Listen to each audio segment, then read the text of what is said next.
Studio Robota presenta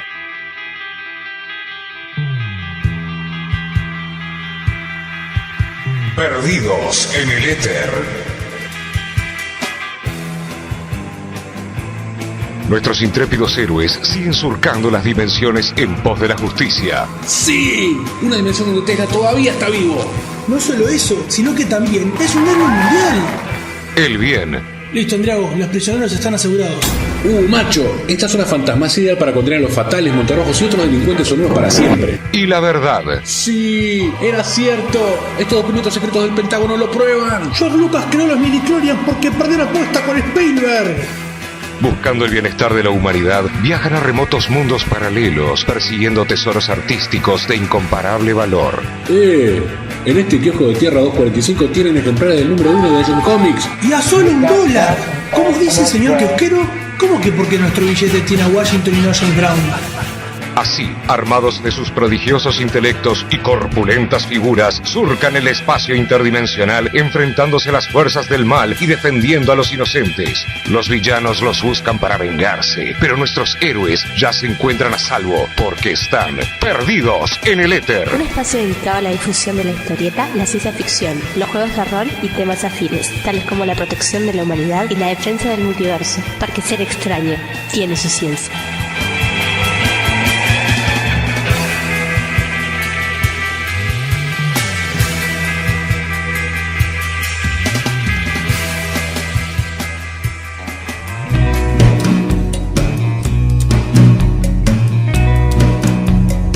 Buenas noches y bienvenidos al programa número 238 de Perdidos en el Éter. ¡Wow! Endriago, ¿cómo te va? Bien, bien. Me Acá alegro. anda un día medio complicado. Recién mientras estábamos tratando de comunicarnos por Skype, me llamaron que había problemas en mi trabajo, así que si en algún momento me llaman, te voy a tener que cortar y reenganchamos. Bueno, la gente no se va a enterar. Ah, no, lo acabamos de decir. Por acá les habla Magnus, como siempre estoy en el programa, y hoy me acompaña Endriago, mi querido cofundador, en particular porque vamos a hablar de algo que está enraizado con los orígenes de Perdidos en el Éter y que se remonta muy atrás en el tiempo, ¿no es cierto, Endriago? De hecho, sí, de hecho, Perdidos en el Éter arrancó unos meses después del primer Montevideo Comics. El segundo año en realidad arrancamos. ¿El segundo año fue? Sí, Montevideo Comics arranca en el 2002 y en el 2003 le ofrecen a la gente de Montevideo Comics el espacio en el programa Maldita Mañana como micro, y ellos nos lo ofrecen a nosotros. Por eso la presentación original de Perdidos en el Éter arranca con Montevideo Comics Presenta.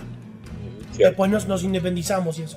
Pero bueno, eso lo vamos a charlar más ahora en el centro, en la parte central del programa, que vos preparaste un repaso y yo voy a estar tirando algún recuerdo y alguna cosita. En realidad yo preparé un repaso, pero cuento con que tu memoria es mejor que la mía. Bueno. Y generalmente vos estabas más metido que yo al principio. Bueno, sí, sobre todo en el principio y en alguna cosa de organización general. Perdón, me levanté un momento del asiento, así capaz que me escucha más lejos. Ahora está mejor, estoy cerca. Sobre todo en el principio, sí. Después hay un par de años en el que yo no estuve en el medio, y que tampoco me senté a hacer una rememoración yo, porque bueno, te tocaba a vos, porque fue tu idea esta. Oye, igual te cuento. Y algunas cosas se nos empastan, porque sobre todo cuando son en el mismo local, tipo en la más sede de la convención, algunas cosas por ejemplo, las cosas que fueron en la terminal de AFE son seguro ahí porque solo fue una vez ahí. Claro. Pero por ejemplo, sí, el 2 años y se diferenció bastante. Sí. Pero bueno, esto lo charlamos ahora cuando arranquemos con esa parte, ¿no? Dale. Igual yo quería aclarar que mi idea original no es la que vamos a hacer. Mi idea original era que hiciéramos una especie de mesa redonda en la cual los que hemos ido, como Peter Parker, como nosotros, habláramos sobre qué representó cada año más o menos para nosotros y qué era lo que esperábamos de Montevideo Comics año a año, qué es lo que hemos tenido y lo que no. Sí, lástima que por cuestiones de tiempo no hemos podido estar los que querríamos estar. Peter está en Paysandú. Peter no podía, ¿viste? Bueno, está. Sí. Otra cosita un poquito más de lo que pasó en realidad durante los años y no tanto lo personal, capaz. ¿Ves? Exacto. Yo les voy a recordar las vías de comunicación. Nos pueden encontrar en facebook.com/radioether, twitter.com/perdidosether o @perdidosether si nos quieren mandar un mensaje. radioether.tk es el el blog del programa, donde nos pueden encontrar todos los programas, y tienen no solo tienen los posts de cada programa, sino que hay un reproductor en una barrita lateral para que vayan escuchando y escuchen para atrás. Y si no, en perdidosenelletter.evox.com, con B corta y doble O y X al final, que es la plataforma de podcast en español más pulenta de todas, con un montón de podcasts de lo que a usted le interese: economía, cocina, ñoñada, historia, lo que venga, allí los hay. También hay tipo grabaciones de programas de radio español y eso, hay de todo en realidad por ahí. Voy a leer un par de mensajes antes de que pasemos a esa parte y nos digas con qué canción vamos a empezar. Germán nos dice que David Bowie con Queen suma siempre, porque es la música que pasamos la vez pasada, una de las canciones que pasamos. Y después Gavita y Ezequiel dicen que el programa de la semana pasada sobre Guardians of the Galaxy no lo van a escuchar porque todavía no vieron la película y es con spoilers, así que los esperamos cuando ustedes escuchen el programa, vean la película, escuchen el programa y después nos comentan qué les pareció. Vos no la pudiste ver todavía, ¿no? No he podido todavía. Está linda, nos gustó mucho a mí atrás. He escuchado buenos comentarios. Sí. Bueno, entonces, ¿con qué música arrancamos? Ya los bifes. Vamos a escuchar un grupo que se llamado Freak Nasty. Freak Nasty, como Dinastía Freak, pero... Freak Nasty, está bien. Y la canción se llama That Type. Ese tipeo, debería ser, ¿no? ¿Ese tipeo o ese tipo? T-Y-P. Usted es el nombre del inglés. Pero creo que más bien va por tipo. Por ese tipo, claro, sí, pero... Ese tipo no de esa persona, sino ese tipo de nerd, ese tipo de cosa, ¿no? Porque me parece que el grupo es una alegoría de lo que es Montevideo Comics, ¿no? Una gimnástica. Bueno, vamos a escuchar eso y después arrancamos con este repaso de los 15 años de Montevideo Comics. A ver, mijo, pásenme la radio que quiero escuchar Perdidos en el Éter. It's a freak nasty beat, baby. Yeah, you got all type of people out there. What type of nigga you? I'm that real type. Yeah, that real straight from the field. You heard me? Check it out. You, I'm that type that'll ride with you, that'll roll with you, keep it real for sure. You, I'm that type that'll go get it, gotta come back with it, smoke out with it. You, I'm that type getting money, spend money. I gotta get that money. You, I'm that type. What type of you? Yeah. Bueno, llegamos todos con nuestras cadenas de oro alrededor del cuello. Pero muy finitas porque somos frikis, ¿viste? Y pesan mucho, ¿no? Sí, y ya llevamos suficiente, como se llama, peso en los cosplays. Nosotros en nuestro caso en las bolsas de dados o en los bolsos que tienen libros para vender y eso. Libro para jugar rol, ¿verdad? Alguna cosa que se pone para decorar, siempre vamos cargados, eso seguro. Sí, totalmente. Bueno, empecemos a hablar entonces un poco de Montevideo Comics, arrancando por los orígenes, ¿no? Sí, empecemos por contarnos. Empecemos porque vos nos cuentes cómo surge Montevideo Comics. Bueno. Vos antes que surgiera Montevideo Comics dentro de la conversación. Definitivamente. No recuerdo en este momento el año exacto, pero sí arranca que por allá por el 2000, 2001 había una lista de correos antes de Facebook y al mismo tiempo que los foros, pero separado. Había listas de... una lista de correo, vos mandás un mail y lo reciben todos los demás. No es una cadena entre 4 o 5 personas, sino que usa un centro de distribución central, ¿verdad? Había una lista de correo en la que charlábamos. Había más o menos, ¿no? ¿Cómo? Con el grupo de Yahoo. Sí, era un grupo, de hecho era un grupo de Yahoo, como usamos para la USS Artigas y para los roleros de Uruguay y todo eso. Resulta que había un grupo que era sobre cómics, no sobre cómics porque hablábamos de cómics, sino sobre... que era de creadores de historietas en Uruguay. Yo en ese momento no lo era, pero sí estaba cerca de varios, y ahí se empezó a hablar con Alejandro Colucci, con Daniel Puch, no me acuerdo si no estaba Daniel González, y alguna gente más, de hacer un evento sobre cómics, ¿verdad? Más que nada era un tema, más que era una exposición y algo. Nunca pensábamos que podía ser una convención como las que conocíamos que existían en Montevideo. O sea, no se nos ocurría ni por decreto. O sea, conocían Fantabaires, que era lo más cercano de repente, que ya creo que fue el último año, el anterior, una cosa así, ¿no? Sí, el anterior Montevideo Comics. Yo creo que no había ido a Fantabaires todavía en ese momento, pero sí sabía que existían las convenciones en el mundo, ¿verdad? Internet no es lo que era ahora. Odio cuando la gente dice ese tipo de cosas, pero es verdad, Internet no es lo que era, no es lo que es ahora. Yo no llegaba de la misma manera tampoco, por más que pudieras conseguir alguno. No, pero bueno, los que nos movíamos en centro, en algún foro de cómics, alguna cosa más o menos lo entendíamos. Esto nunca pretendió ser así. Iba a ser más bien una exposición, un encuentro y que la gente se pudiera acercar. En esos grupos, por lo general, nada surge si no hay alguien que ejecutivamente se ponga los pantalones o la pollera y lo haga de una. Alguien o un par de alguien o unos pocos alguien tienen que hacerlo. Entonces, de hecho, no llegó a fructificar. Igual la cosa se siguió conversando por fuera de ese lado con otra gente. Carlos Boquete, que es un amigo mío de muchos años, un coleccionista de cómics de acá de Uruguay, se quedó con eso picando. Por esa época Carlos se quedó sin laburo y tenía un tiempo como para cranear algo más, y básicamente agarró y le dijo a Matías Castro, que hoy sigue dentro de los organizadores, vos Matías, voy a reservar un boliche. Pachamama era una discoteca, un lugar de toques en ese momento, y vamos a hacer esta convención.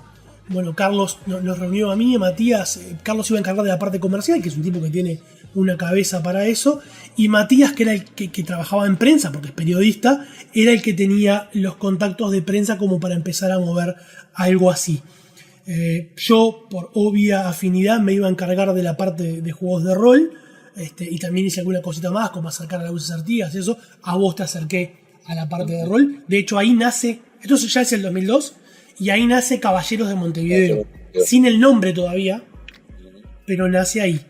Y bueno, y ahí se formó. En el grupo de trabajo también estaba Andrea, que es mi cuñada y es la ex mujer de Carlos hoy día, mi esposa Cintia. De hecho nos casamos ese año, unos meses antes de Montevideo Comics, pero ya éramos pareja antes, y otros varios amigos que estuvieron aportando por ahí.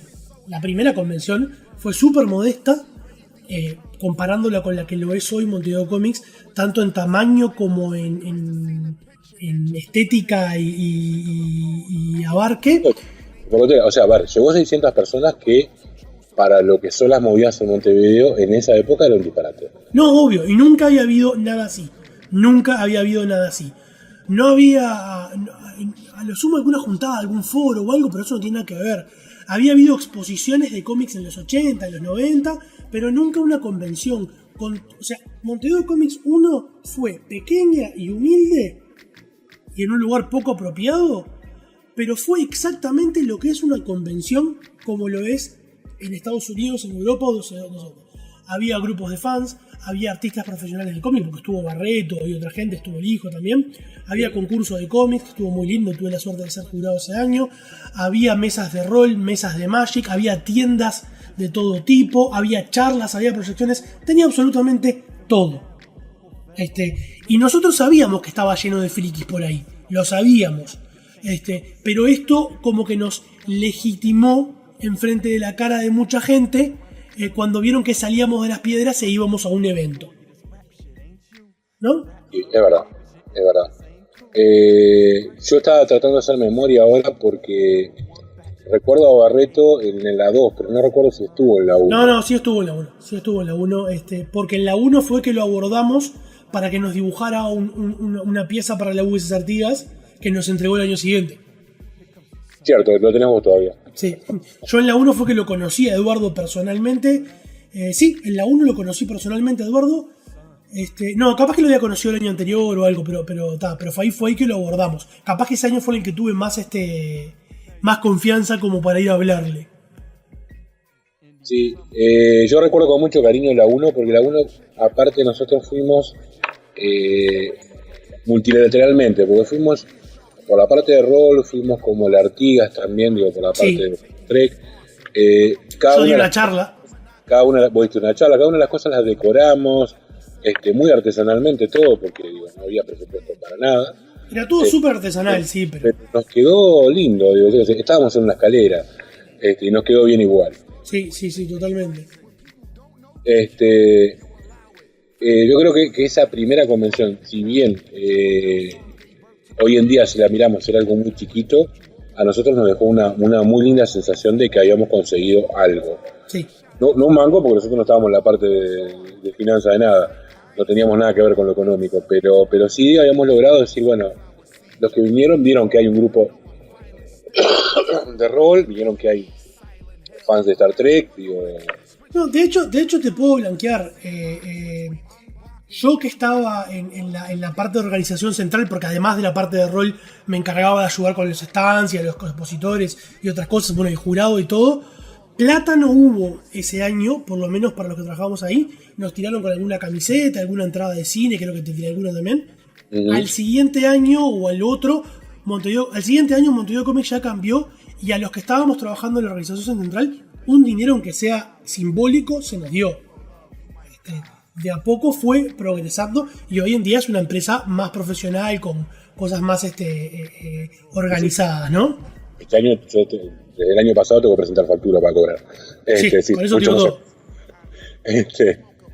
Pero bien, digo, bien de bien. Me estabas hablando y ahora me quedé... Bueno, pero vamos a ir por el siguiente año. Dale. Bueno, capaz que no vamos a hablar año por año, sino más bien a grandes trazos, ¿no? No, año por año no nos va a dar, porque aparte son 15. Digo, no, aparte es aburrido. Nos comemos 2 horas en esto y no tiene sentido. En el segundo año fue el año que vinieron algunos invitados internacionales, 2 de hecho, que fueron Francisco Solano López y Horacio Lalia. Sí, bueno, siempre los argentinos son lo más fácil de traer. Pero habíamos arrancado a crecer un poquito, o sea, el segundo año trajimos 2 de afuera.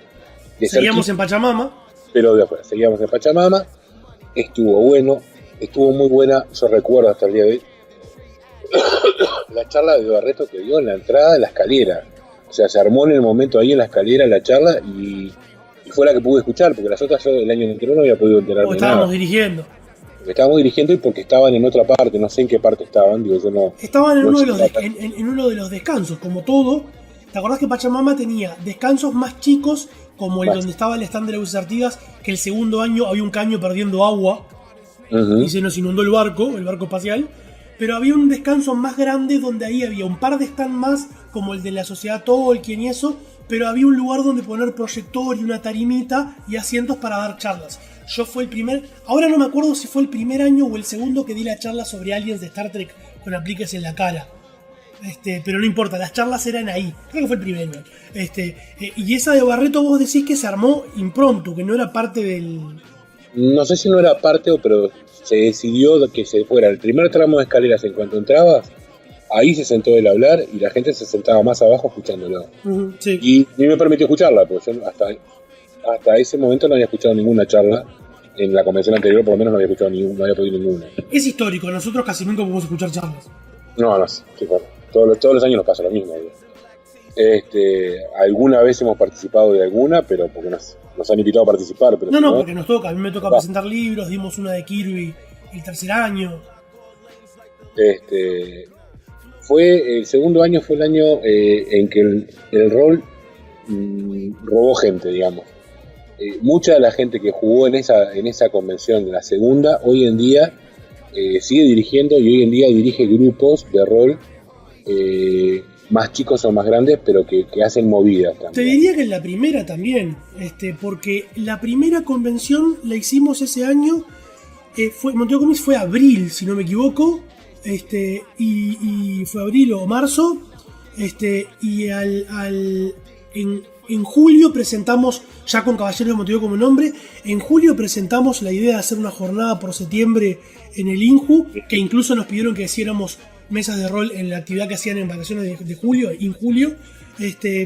Y en las primeras mesas, el primer año, creo que recuerdo gente que charlábamos hoy fuera del micrófono, que sigue jugando a rol, que son amigos, y bueno, que hay gente que hemos visto que conocimos de adolescentes, porque vos eras un poco más grande que yo, pero yo tenía 22 años cuando arrancó Monteo Comics. De hecho, sigo siendo un poco más grande que vos. No, eso es definitivo. Pero vos me estás llevando, vos sos del...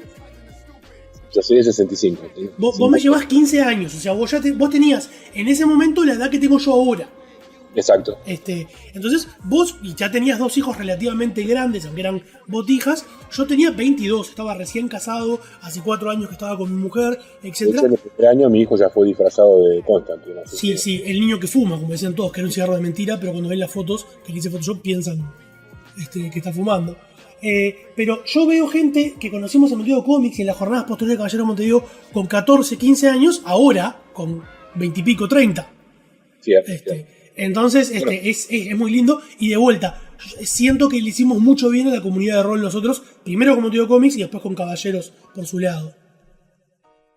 Sí, bueno, yo recuerdo con mucho cariño esa segunda convención. Fue el año que me pusiste el cartelito de la vaca vampírica en la mesa que yo dirigía. Porque tenía el tapiz ese con estampado. ¿Viste? Entonces le pusiste colmillos y la vaca vampírica. Quedó bueno porque la gente aparte lo recordó hasta el día de hoy. Bueno, y tus mesas de vampiros son legendarias en la comunidad de rol uruguaya.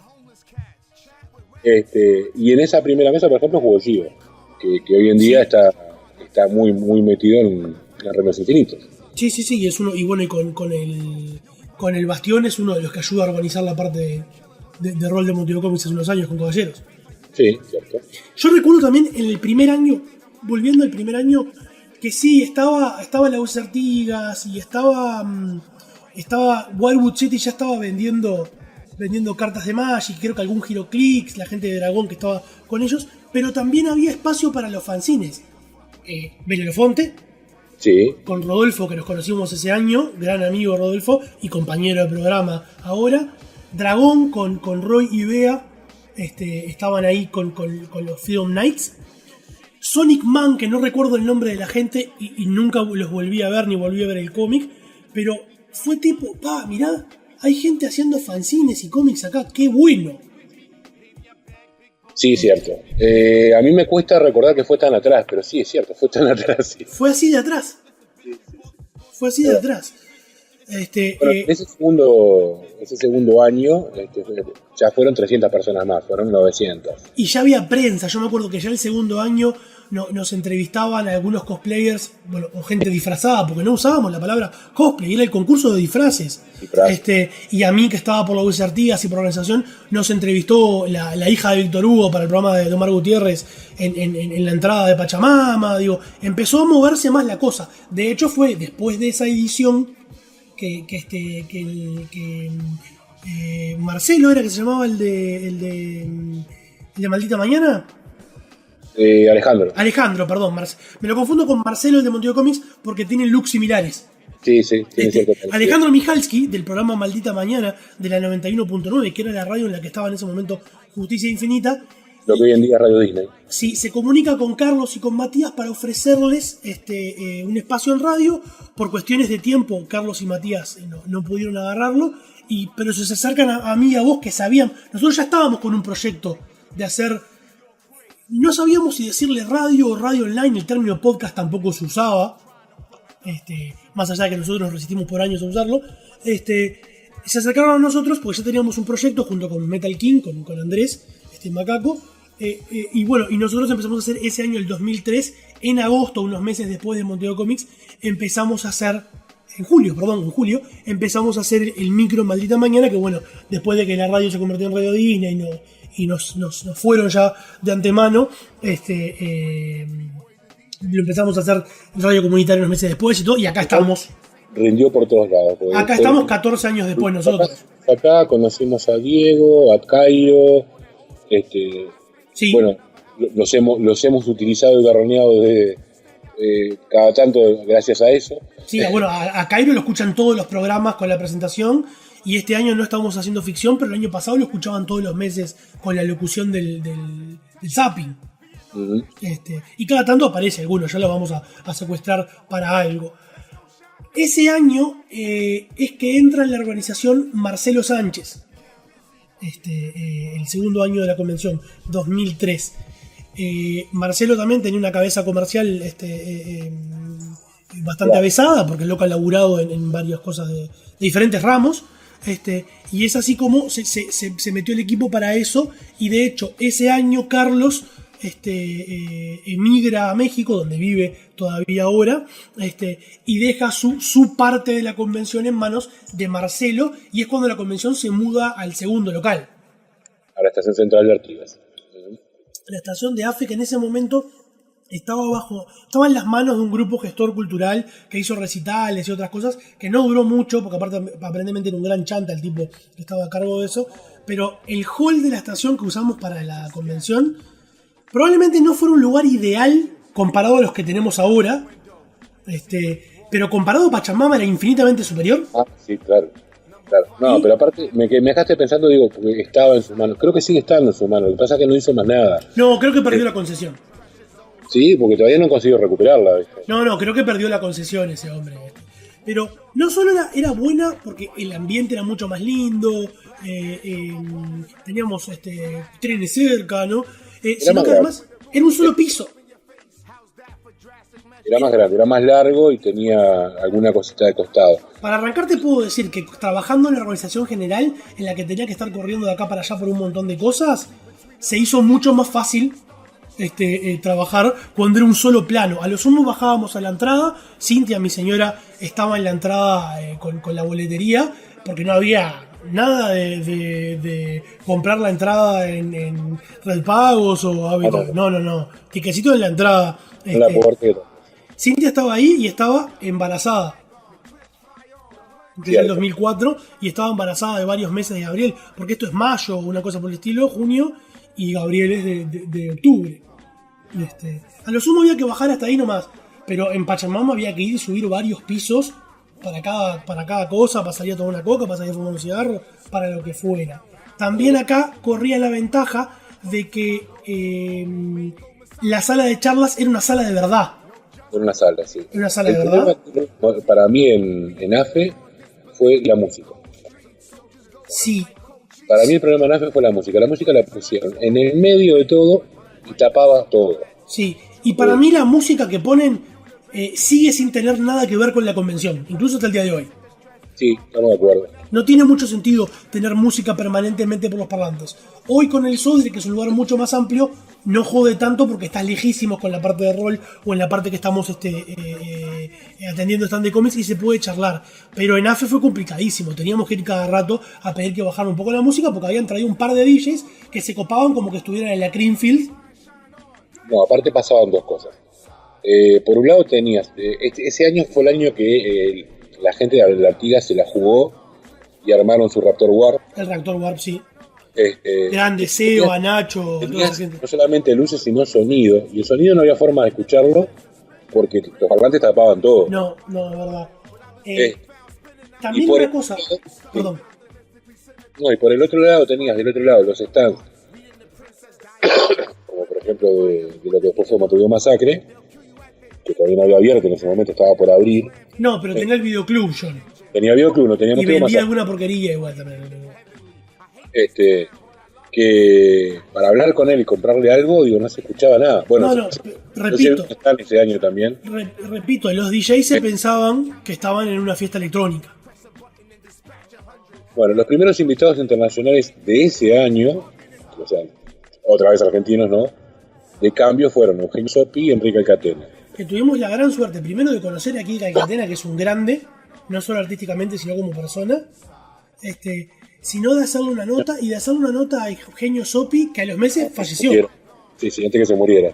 Preciosa nota le hicimos, ¿no te acordás? Sí, preciosa. Tenemos que refrutarla algún día, ¿viste? Tengo que buscarla y compartirla en las notas. En realidad, lo que tendrías que hacer algún día sería refrutar todas las notas que tenemos de historietistas y pasármelas para ponerlas en los grupos por ejemplo, lo de Tony, de D'Artagnan, que a esa gente le interesa eso. Sí. Y obviamente no lo ha podido escuchar. Sí, no todas son entrevistas, algunas son artículos nuestros, digo, pero sí, tenés razón. El otro día hice eso con la última nota que hicimos de Robin Hood y gustó. Y gustó mucho. Si pusieron comentarios, pasámelos, así los leo acá al aire. Dale, después te los paso. Otra cosita que hubo ese tercer año, se hace primero que hay Belerofonte ya es más profesionalizado, Estaba Kiwi, que salió solo un par de números, pero salió. Y se empezaba a ver más movimiento comiqueril. Si no me equivoco. Hasta ahí vos seguías siendo juez de la. Sí, ese fue el último año que fui juez no, penúltimo año que fui juez. Eso fue una cosa que no comentamos, que vos fuiste uno de los jueces durante los primeros años. Yo fui juez del concurso de cómics. A ver, yo estuve trabajando en Monteo Comics desde el 2002 hasta el 2004 inclusive. Hasta el 2004 inclusive. Todos esos años fui jurado del concurso de disfraces. Y menos el 2004 fui jurado del concurso de cómics. Ese año cambia el 2004, perdón, que es el año en AFE. Empezamos a ver disfraces de anime. Cierto. Porque los años anteriores era un Batman, Trekkies, un Sith, alguna cosa más. Capaz que hubo alguno anime. El premio. Un Alfred que es confundido con James Bond gana un premio. Sí, Foca que iba de Alfred junto a Fernick de Batman y pensaron que era James Bond y al día siguiente vino con pistola y se hizo James Bond directamente. Pero en el 2004 empezamos a ver cosplay de anime. Ese año se empiezan a ver más cosplay de anime abiertamente. Por ejemplo, Eien Yuki, una de las organizadoras del Freaky Fest, creo que es el que se hacía la intendencia, fue con su primer cosplay, algo de no sé qué anime es. Tali Cotiga, que ahora hace cosplay con el nene que tiene 2 años, Dante, y es cantante también de opening de anime, ese tipo de cosas, fue disfrazada de Pan, la nieta de Goku. Se empezaba a ver más movimiento en ese sentido, y creo que ese fue el primer año que se manejó el concepto cosplay.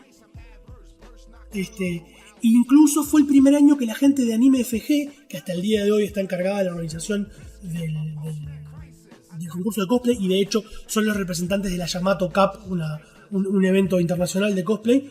Ese año los de Anime FG se encargan de las proyecciones y se encargan de ser parte del jurado de disfraces.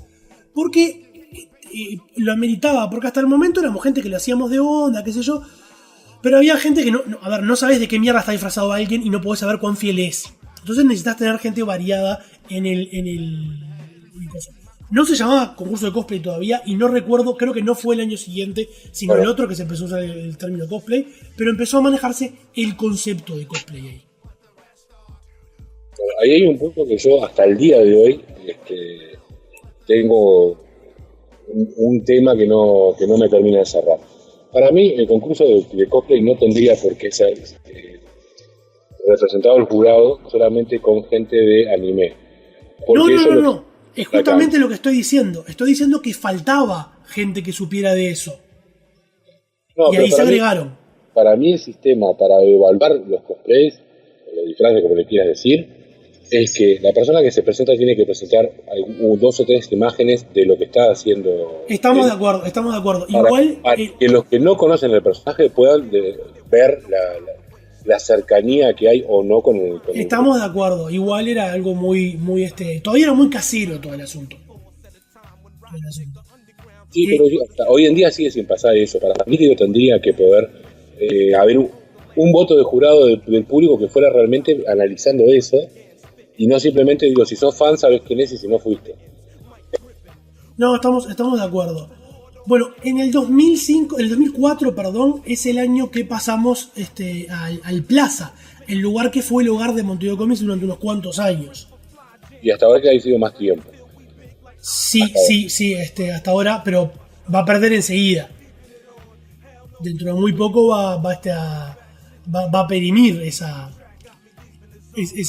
No tengo todos los cuentos en particular. Y hasta el 2011. ¿Hasta el 2011 fue? Sí. No, entonces vamos más, a ver, 2004, 2005, 2006, 2007 no hubo, 2006, van 4 ahí. No, tenés razón, llevo unas cuantas todavía, pero está por perder dentro de poco. No quiero hacer la cuenta ahora.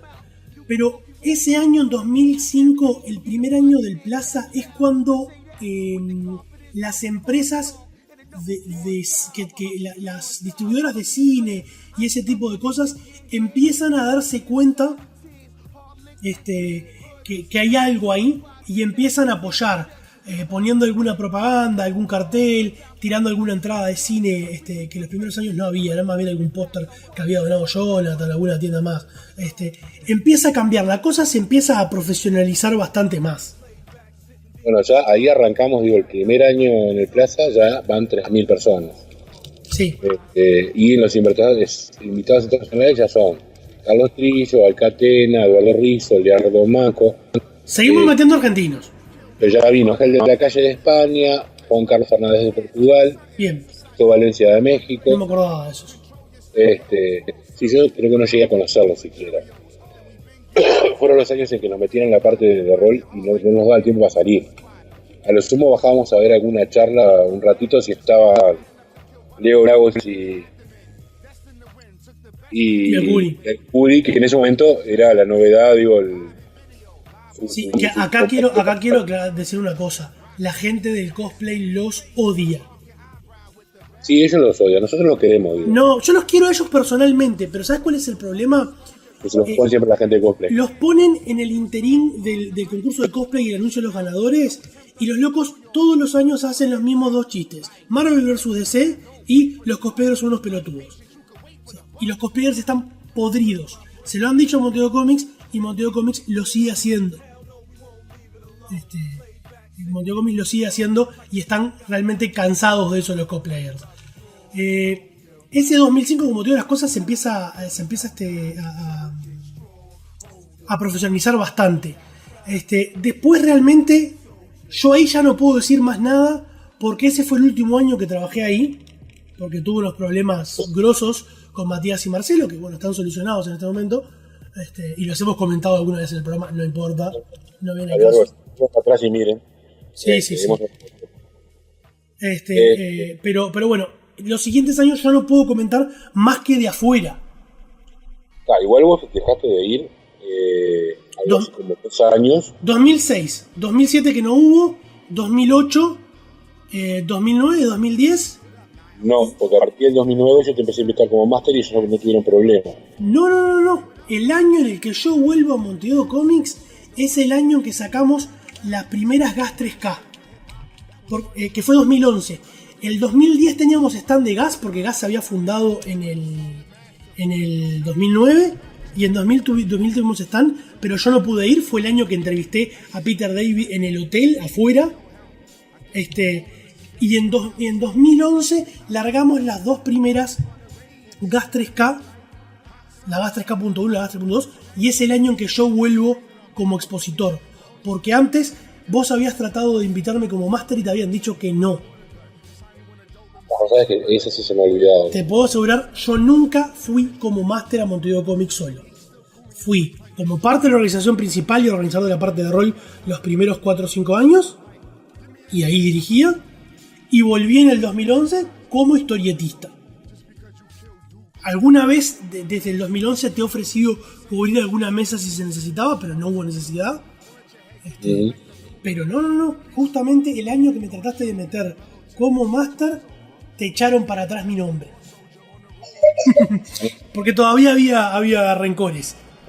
Había rencores. De vuelta, entre el 2006 y el 2010, inclusive, yo solo puedo decir lo que veía de lo que ya en 2009 ya había Facebook, o me mandaban un mail o qué. Pero no puedo decir más nada, así que ahí puedes hablar vos más bien. No voy a dar la lista entera de los invitados que vinieron en esos años, porque estamos hablando de 7 años de corrido que sumaron gente. Fueron años en los que algunos años hubieron cosas muy buenas que se consiguieron ese año y después no volvieron más. Como por ejemplo el año que trajeron con un arreglo, no sé, con no sé con qué empresa yankee trajeron la moto de del motorista fantasma, y trajeron algunas... Era la distribuidora de cine, que eran los años que la distribuidora de cine, a partir del 2005-2006, se empezaron a poner los cosos, y empezamos a tener stands de Omnipress y de editoriales así de Argentina. Empezó a haber más Sí, pero después eso se perdió, porque después no apareció tanto más adelante. O sea, no tan sagrado. Nunca volvió a aparecer, por ejemplo, la moto de una película para poner en exposición, o un año que había una gigantografía una especie de muñeco de Hulk, que era una imitación de la película que estaba recién hecha. Sí, pero igual creo que lo que hacen ahora es más importante. De poner stands y de dar descuentos con la entrada y todo eso, me parece que es más importante que traer una moto que podrían tener por ahí. Yo no sé en qué año es que aparece el primer invitado norteamericano. Sé que en el 2010 viene Peter David y es el primer nombre grande de cómic americano que no sea un argentino que trabajara en ellos como Manco o qué. Me parece que ese año es el primer año que traen un yankee. Joe Kelly, por ejemplo, viene en 2012, digo. No, sí, Kelly vino después. El que abre ese tipo de cosas es Peter David, y después a partir del 2011 empiezan a traer Men of Action. Creo que en el 2011 vino otro de los Men of Action, y después arranca Kelly, Rouleau, todos, se les han acabado ya la productora Men of Action. Pero en el 2010 es que arranca con Peter David. Bueno, vino Olivetti también, pero era argentino de vuelta, como digo. Jiménez, Gustavo Sala, Domingo Mandrafina, de todos esos no eran yankees. Digo, claro, pero que arranque, que venga Peter David, decir, el tipo que escribió estos cómics de Hulk, de Superman, que yo he leído, este tipo viene a una convención en Uruguay. Eso es un momento brutal. Sí, ya era. Es un momento brutal. De vuelta, todo se fue perfeccionando, la gente cosplayer también, a medida que la movida cosplayer se fue armando. El cosplay ya es un fandom en sí mismo, más allá de lo que cada uno decida cosplayar. El cosplay es una actividad en sí misma, no es ya disfrazarse del personaje.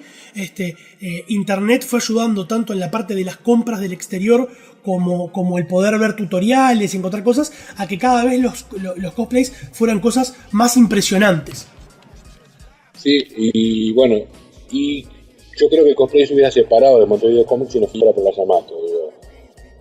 La Yamato lo sigue manteniendo unidos a Montevideo Comics, un poco porque no hay otro lugar donde lo consigan. No, yo no creo que se hubiese separado, porque los cosplayers aprovechan cualquier evento en Rocha, en Maldonado, donde sea, para ir, van en bondis a ir disfrazados a eventos en Rocha y en Maldonado para pasar el fin de semana y joder y hacer cosplay. Preparan cosplay nuevos para eso en un lugar donde el premio no va a ser tan importante ni tan prestigioso. Sí, para la Yamato hacen cosplay más complicados, presentaciones más elaboradas probablemente. Sí es cierto que el cosplay va en más fuerza a Montevideo Comics por la Yamato, y de hecho todos sabemos que mucha gente no va el sábado, primero porque está terminando el cosplay, y segundo porque no quiere ir 2 días pagando entrada, aunque sea con descuento, y van el domingo con el cosplay. Sí, no, yo a lo que voy es que la gente del cosplay, y eso es un reclamo histórico, no se sienten muy protegidos por el cosplay. No, desde lo que yo te digo de lo de Arcuri y Leo Lagos, hasta pasando por el hecho de que les piden para las campañas, como este año la de fotos, que está muy buena la campaña, pero después no los tratan bien en la convención, o en otra campaña hacen chistes de cosplayers que no están muy buenos. Entonces por el momento siguen teniendo una cosa por ese lado. O sea, te lo puedo decir yo desde el principio. Montevideo Comics fue fundado y armado por personas que vienen de un tipo de fan de cómic, no solo por la edad, sino por lo que consumían. Algo de cómic europeo, algo de cómic americano, más bien Vértigo, aunque sea alguna cosa super también. Cómic europeo, cómic argentino, en que, por ejemplo, los primeros años, sin pasar juicio de valor negativo sobre esta gente, ¿no? Solo diciendo qué es lo que los sigue o no. Los primeros años, en el concurso de cómic, en el que yo estaba ahí, el 90% de la gente que estaba en el jurado veía algo que parecía un manga y ya le ponía bajo puntaje. Y ya no le gustaba. Por prejuicio. Tuve que venir yo y el segundo o tercer año Barreto para decir, no, esto está bueno, y a veces cosas recibían solo una mención porque la mayoría de la gente, si veía algo que no se parecía al cómic que consumían, no quería premiarlo. Lo mismo pasaba en el cosplay, en el disfraz. Más allá de conocer o no el personaje, mucha de la gente que estaba para ser jurado no le interesaba estar de jurado. Estaba ahí porque éramos los de la organización general que teníamos tiempo y dale. Yo traté de tomármelo en serio. Yo traté de hacer planillas para el puntaje el primer año en el Plaza y muy poca bola me dieron. Después, con el tema de la Yamato, con MFG, la cosa se ha ido profesionalizando más en todos los aspectos y la cosa está mejor representada. Igual, a la organización, a la cúpula de Montevideo Comics, le sigue faltando cierta conexión con la parte del fandom que hace cosplay, que no te digo que son todos más jóvenes, pero el 99,9% sí, como para entender ese tipo de cosas y no escucharles, por ejemplo, no pongan más al Curi y a Leo a hacer el show en el intermedio, porque los odian. ¿Sabés quiénes están en la sala del cosplay, del curso de cosplay, a la hora del concurso? Solo la gente que está interesada en el cosplay. ¿Por qué? Porque no hay mucho espacio y hay que hacer cola y otros estamos en los stands o recorriendo, lo que sea, y están la gente que va a concursar y la gente que le interesa ver el cosplay porque no concursó ese año o qué. Tienen que poner un grupo de danza K-pop, una banda a tocar o alguna cosa. No esta gente que hace chistes en que se burlan del cosplayer. Justo al Curi en todo caso que nos lo manden a nosotros, que con nosotros capaz que nos cagamos la risa, pero no vamos a ofender a nadie. Claro, al Curi y Leo son bastantes, entienden lo que es ser un friki, que se te burla la gente y todo lo demás, pero siguen estando cercano al tipo de fan que está desconectado de eso, y aunque no lo hagan de mala onda, siguen sin hacer un humor que tiene que ver. Y la gente del cosplay se lo ha dicho una y otra vez a Montevideo Comics. Y es entrar al grupo de Cosplay Uruguay o ver los posts de cosplay en su Facebook cuando anuncian estas cosas y ves que se quejan. De hecho ya estaban hace 2 meses diciendo vos que no estén estos dos tipos de vuelta. Y la palabra que usan no son tipos. Sí. Yo he notado que, por ejemplo, que en los últimos años Montevideo Comics va dando pelota en muchas cosas, pero hay otras cosas que directamente no les entra. Esa, por ejemplo. Por otro lado hay que decir una cosa, que Montevideo Comics, desde que se profesionalizó, incluso desde el primer momento, yo creo que los que eran tienda exclusivamente no les iban a dejar entrar gratis a vender, algo les habrán cobrado. Pero Montevideo Comics cobra por los stands, por supuesto, y cobra bien por los stands, pero además está decir que a Ouch y a varios de los que somos editoriales pequeñas o autores independientes, completamente independientes, nos prestan el stand a cambio de hacer charlas, de darles libros para los sorteos y ese tipo de cosas. Y hay un equivalente al Artist Alley de las convenciones norteamericanas o argentinas, en donde uno puede ir sabiendo que no somos Marvel, DC, ni siquiera Gas Comics o Paua, que son las editoriales más productivas pero pequeñas. Somos Dragón o Belerofonte con su cantidad impresionante de libros y alianzas con editoriales argentinas. Entonces Montevideo Comics hace un montón de cosas. Tuve problemas de criterio y personales con los organizadores, sí, los tuve. ¿Han hecho las cosas bien y se las tengo que reconocer en muchos aspectos? Sí, por supuesto, y lo hago siempre desde acá, desde Perdidos en el Éter. Yo reconozco que muchas cosas están mejorando, todos los años un poquito en algo. En ese tema de escuchar a veces a otro tipo de fandom, no están pegándole todavía. No. En los últimos años en el Plaza se fueron sumando cosas interesantes, como las embajadas con sus stands, que se potenciaron todavía más en los primeros años del Sodre. 2012 fue el primer año del Sodre, ¿no? En realidad fue el 2013, el 2012 fue el último año del Plaza. Perfecto, porque lo vendieron. O sea, yo no sé si Montevideo Comics hubiese abandonado el Plaza si no se hubiese sido vendido la iglesia. Hay un comentario que quería hacer sobre eso precisamente. Sí. Una suerte de no considerar que había posibilidad de conseguir otro lugar, entonces se aferraron al Plaza. A ver, no, el Plaza funcionaba, pero se sabía que estaba quedando chico y aún así seguían aferrándose. No sé si porque la plata era buena, o sea, en cantidad que le cobraban menos de lo que le cobraban en otros lados, o porque consideraban que no conseguían otro lugar suficientemente bueno. Pero que los tiraran para afuera de cierta forma cuando vendieron permitió conseguir un lugar mejor. Bueno, y además para ese momento Montevideo Comics tenía un historial desde 2002 hasta 2011. Solo un año no hicieron la convención. De hecho, escuché un comentario de Matías el otro día en una nota de prensa que de hecho fue porque tanta gente lo llamó el 2007 porque no lo hacían, que volvieron a hacerla. También hubo crisis económica en 2007 acá en la región. Sí. Y por supuesto, ellos tienen sus otros trabajos, además de Montevideo Comics. Pero lo cierto es que eso les permitió tener una carpeta como para ir al Sodre y decir, che, nosotros queremos hacer esto acá. Justo coincidió, no recuerdo en qué año fue que abrió el Sodre, pero coincidió en que el Sodre abriera el centro, el Auditorio Nacional, que está preparado para teatro con la enorme y genial sala. ¿Vos has ido a ver algo ahí al teatro? No, acompañé a mi señora hasta la puerta, pero yo no entré. Yo he ido a ver ópera y ballet ahí, y es como estar en el Senado de Coruscant. Es impresionante. Sobre todo porque me toca estar bien arriba a mí por lo general, porque puedo pagar esas entradas. Montevideo Comics, por supuesto, usa la sala más chica, que también es hermosa, la Hugo Balso, y la de atrás, la más chiquita para las charlas. Pero el lugar, además de eso, está preparado para ser un centro de convenciones. Los descansos gigantes de las escaleras y pasillos no son antojizos. Están por algo. Antojadísimos.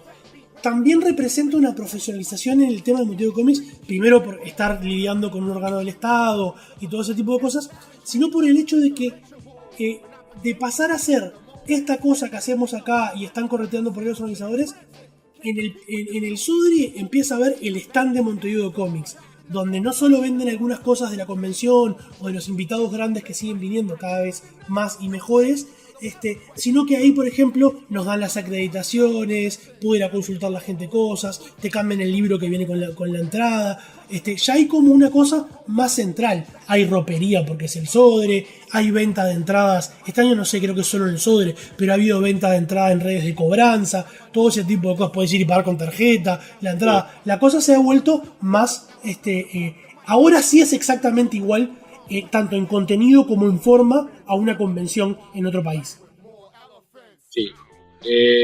Hay que comentar también que la gente de Montevideo Comics ha hecho cosas que no son la convención sola. Exacto. Y que también tienen su peso, digo, mayor o menor. Pero, a ver, yo puedo decir, por ejemplo, lo que me toca en lo personal. A mí durante 2 años me contrataron para dar cursillos, como le quiera decir, en el interior para los centros MEC. Y me pagaba Montevideo Comics. Sí. Después Montevideo Comics cobraría el MEC, sí. Historia, ¿viste? Pero digo, a mí me pagaba Montevideo Comics y era una manera de seguir moviendo el cómic de otra manera. Sí, han hecho exposiciones. Muestras itinerantes al interior. El interior de la viñeta es una, por ejemplo, que hicieron con el Centro Cultural de España. Sí.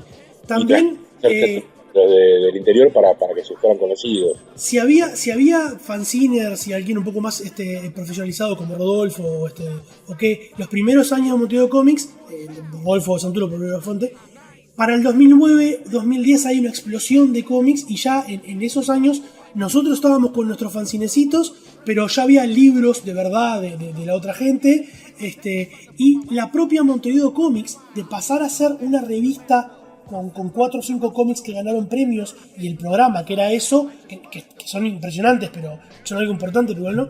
La propia Montevideo Comics empieza a engrosar la cantidad de libros de historieta propiamente dicho que existen, porque no me acuerdo en qué año del Plaza empiezan a hacer ya no un concurso de cómic corto, sino un concurso de novela gráfica. No te quiero mentir, pero creo que fue por el 2010, por ahí. Puede ser, porque aparte no fueron muchas. Creo que novela gráfica, el concurso de novela gráfica, sacaron 2, máximo 3. Pero igual importa.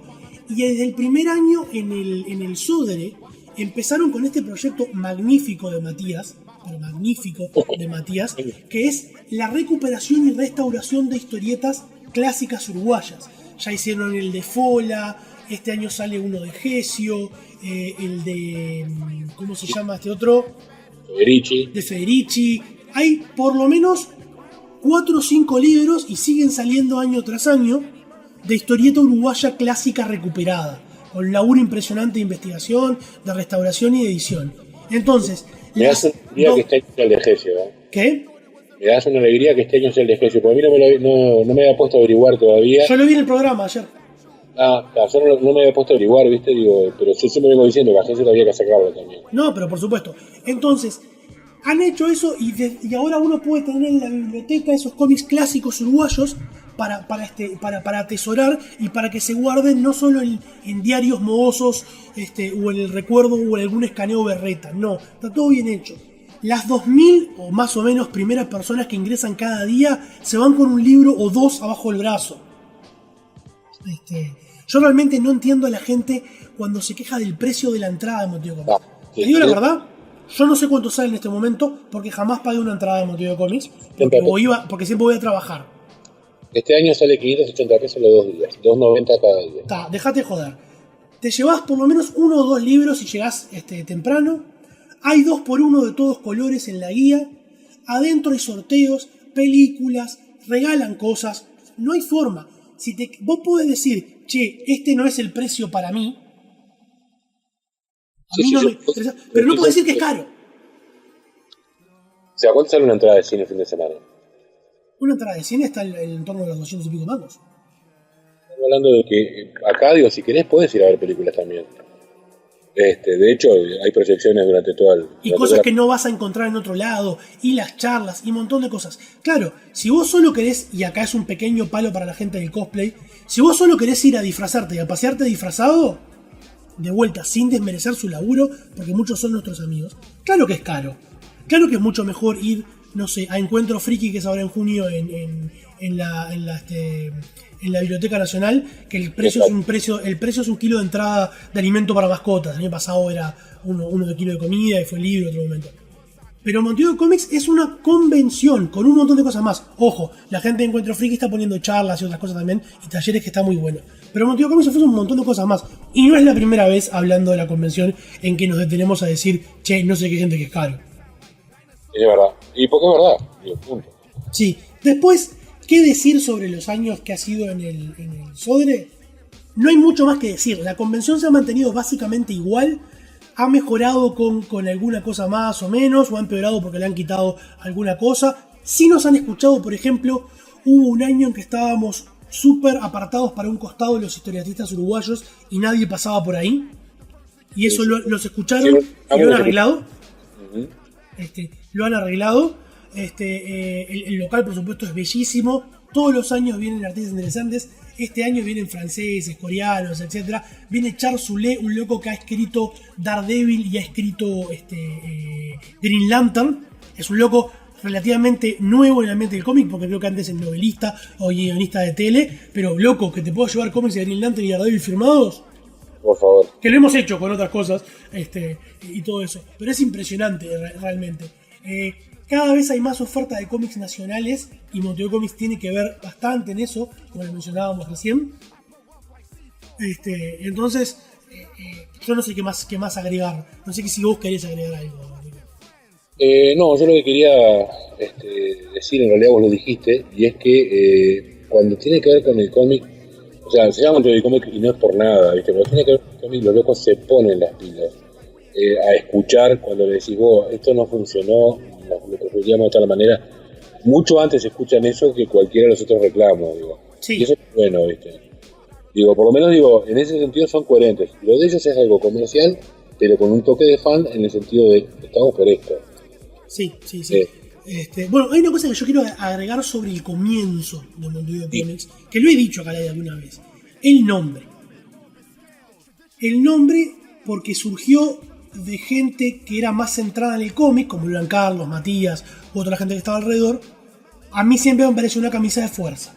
Yo, de hecho, en Rosario, que todavía no existía la Crack Bam Boom en esa época, pero en Rosario se realizaba una convención llamada Leyendas. Yo propuse Montevideo Mitos, porque era un nombre que me parecía que abarcaba rol, cómics, ciencia ficción, los disfraces, que no eran cosplay todavía en ese momento. No me dieron bola, y para peor, los primeros años el logo de Montevideo Comics era el logo de Action Comics cambiado, que eso era más berreta todavía. Y al día de hoy sigue pasando que con el nombre Montevideo Comics la gente a la cabeza sigue aferrada a ese tipo de cosas y no da bola a algunos reclamos, pero también hace que alguna gente piense que es solo un evento de cómics. Si vos hicieras un nombre más genérico, creo que más gente, más público, bueno, que ahora no va solo el ñoño, ahora va gente a pasear con los hijos, sean o no ñoños, es como un evento al que se va. Y a mí, yo tengo compañeros de trabajo que van con los hijos y no tienen nada de Friki Loco. Simplemente van con los hijos para que los hijos vean lo porque que está bueno. Ver la gente disfrazada, porque los gurises se divierten, punto. Sí. Y está, más o menos eso es lo que queríamos charlar. No fue un repaso específico a cada año, pero sí fue un repaso a las etapas de Montevideo Comics. Montevideo Comics lleva 13 ediciones, este año es la 14 por el año que se saltearon, y cumplen los 15 años. Está súper simpática la mascotita que es la muñequita 8 bits con vestido de 15. Este año, tienen la división esa de que lo que se haga en el Centro Español es gratis. Bien, eso no lo hemos comentado todavía, porque tú me lo habías comentado por privado y no se podía decir todavía. Todo lo que sea en el Centro Español, la entrada es gratis, o sea que si vos querés ir a ver solo el cosplay, que va a ser ahí, no tenés que pagar entrada. Igual aclaremos una pequeña cosa.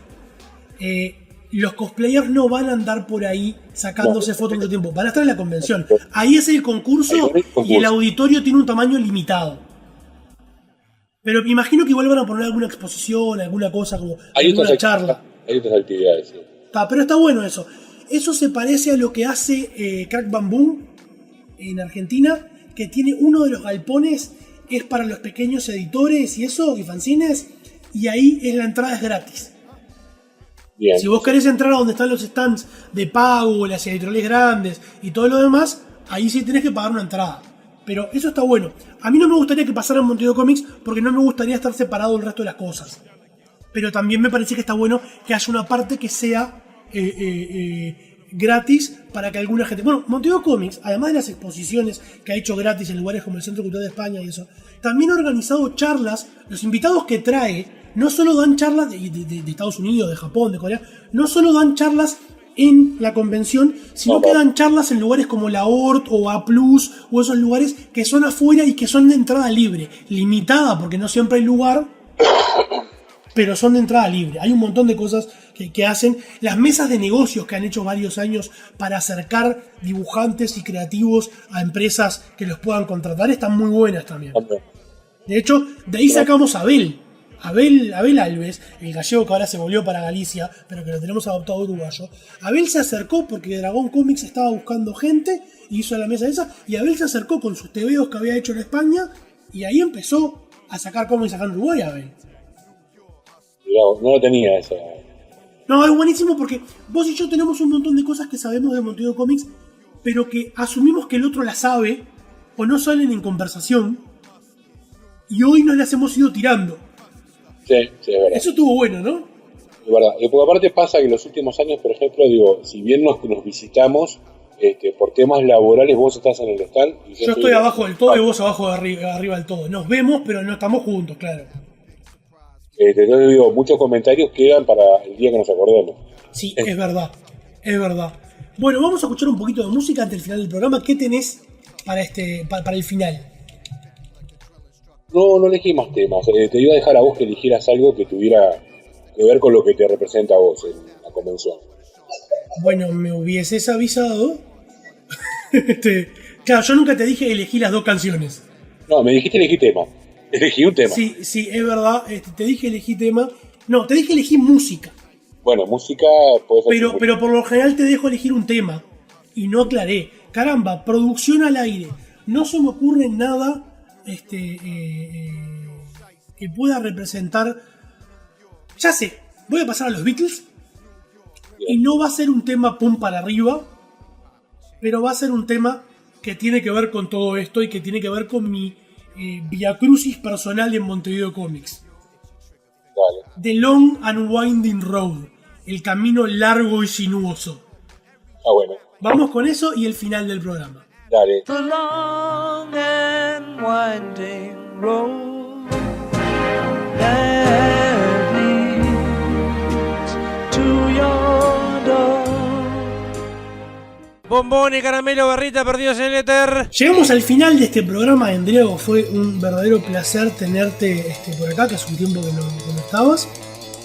Vos seguís siendo el cofundador del programa, así que calculo que por un par de semanas no voy a estar, precisamente por Montevideo Comics. No, eso es verdad. Sí, me están acumulando las cosas, ¿viste? ¿Sabés cuándo vas a estar? El próximo programa no. El siguiente es el programa en el que vamos a hablar de Montevideo Comics, y la mayoría del contenido van a ser cosas grabadas en Montevideo Comics. Sí, ahí voy a estar. Así que ahí probablemente, aunque sea que te rescate un momento para que te acerques al stand, muchos van a hacer transmisiones en vivo, porque como ya he dicho antes, Perdidos en el Éter va a estar en el stand número, ahora tengo el número 6, junto a Gas Comics, compartido, grande ahí, perdón, vamos a estar transmitiendo en vivo. Ya el año pasado hice alguna transmisión cortita, pero era con los datos del celular y eso. Vamos a estar con la computadora y con el micro haciendo transmisiones, charlando con gente de los invitados, de los concurrentes, amigos, etc. Y transmitiendo en vivo para que alguna gente que no pueda ir, porque está lejos, porque no pudo, lo que sea, pueda escucharnos. No vamos a hacer las transmisiones en vivo tipo con video y con todo lo demás que hubo durante la Star Wars Celebration hace unos fines de semana, que estuvieron brutales y que yo estuve siguiéndolas, pero vamos a hacer lo posible para transmitirles a ustedes lo que está pasando en Montevideo Comics.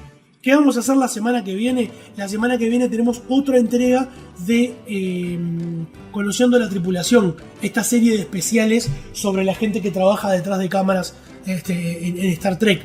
Nos vamos quedando sin gente porque nos vamos acercando a los últimos tiempos de las series modernas, pero ya dijimos que vamos a ir enganchando con algunas notas sobre proyectos de Star Trek que no pudieron ser, locuras y eso, todo para ir estirando este segundo año de celebración, porque en realidad fue el año pasado, el 50 aniversario, para enganchar a cuando arranque Discovery. ¿Qué parece que arranca en la primavera nuestra? Parece. Bien. Y la vamos a tener en Netflix nosotros. Bien, eso es importante. Sí. Eso es importante. Comentarios, les recuerdo la vía de comunicación, radioether.tk es el blog, perdidosenether.evox.com es el perfil de iVoox donde pueden escuchar programas viejos por doquier. En el blog también tienen un reproductor para ir buscando. Facebook.com/radioether es el Facebook donde no solo nos pueden dejar mensajes en el Facebook y en el Twitter, que es twitter.com/perdidosether, sino que yo voy publicando todos los días noticias, trailers nuevos, anuncios de casting. Hoy, por ejemplo, publiqué la foto del cast de Runaways, la serie basada en el cómic de Marvel, que homenajea la tapa del primer número de Runaways, y están todos igualitos. Publiqué la noticia de que vos tenés presente los personajes de Runaways. Sí, claro. ¿Te acordás que Chase, el que es más como el que usa los guanteletes que tiran fuego, eso, es hijo de dos científicos locos? No me acuerdo. Todos son hijos de los arquetipos de villanos. Científico loco, mago, mutante, etcétera. ¿Te acordás? Sí, pero no me acordaba que él fuera específicamente el hijo de los científicos locos. La gracia es que él es el que es deportista y no es científico. Después resulta ser competente como ingeniero, pero no es inventor. Del padre va a ser James Marsters, Spike de Buffy. Bien. Y por lo menos durante la primera temporada, Runaways debería ser de su lucha contra los padres. Como está de veterano ahora, que vi unas fotos hace poco de él, digo... Igual está entero el hijo de puta. Sí, pero está ¿viste cuando está veterano? En mucha dieta le queda la pielcita media colgante? Bueno, él siempre fue medio de cara, medio así.